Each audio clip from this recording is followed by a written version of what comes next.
I want to tell you the story about one of the earliest Christian monks. He ultimately was known as Abba Arsenius, and he was born around the year 360 in Rome, and was well educated and ultimately became a senator in Rome. And then at one point, as he was a senator, he prayed to God and he said, and I'm reading his words, he says, "Lord, lead me in the way of salvation." And then God's response to him was, go out into the desert. He gets out there, prays again. God says, keep going, keep going out into the desert. And he's one of these early desert mystics in Christianity whose words are recorded in the saying of the Desert Fathers. So there's this moment when he's in the desert when people come to him and they say, how is it that with all of our education and wide knowledge, we don't make any virtuous improvements, but these poor Egyptian peasants have so much virtue?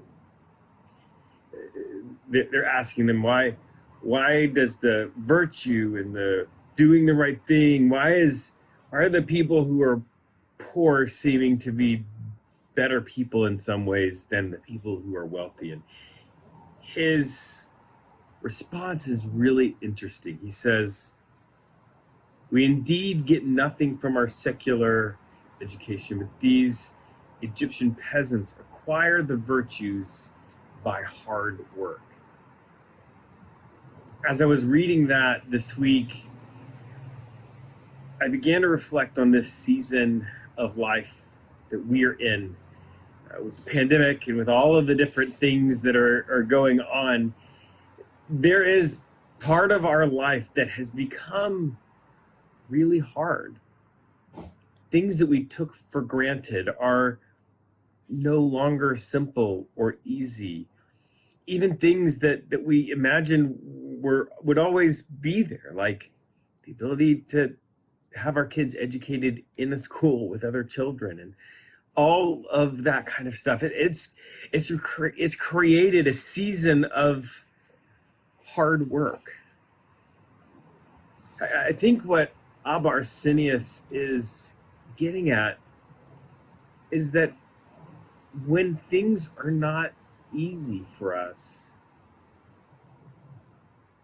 we are given the opportunity to really evaluate our priorities, what we want to spend time on, what is really important. When things aren't simple, when we can't just coast along, it takes more active engagement in things that we just had on autopilot before. And I've seen that in my own life. I know that you have seen it in yours. But there's an opportunity there. The opportunity is to be able to make choices that develop us, our lives, our patterns, our habit into more virtuous, more godly, more loving, more grace-filled lives, growing us into the people that we really wanted to be, but didn't spend much time thinking about it because our life was so predetermined with practices and works and vacations and trips. And now we have the opportunity to reshape ourselves. You don't have to go out into the desert like Abba Arsenius did. You don't have to flee from all of that, because in some ways we have had a season of desert existence. Season where a lot of the trappings of our life have just fallen away, and we are left with space and also the need to think through things that we didn't think through before.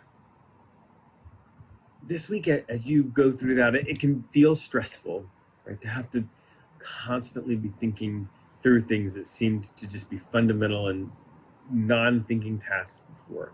That can be stressful, and I understand that. But try this week as you are in that mode at different places to see it as a time, as an opportunity, as a time to make different decisions.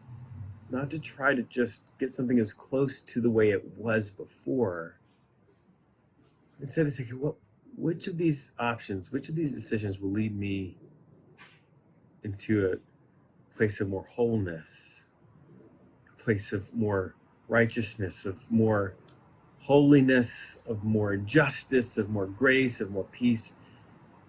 Which decision can I make, not to go back closer where I was before, but in a new direction? May God give you that opportunity this week.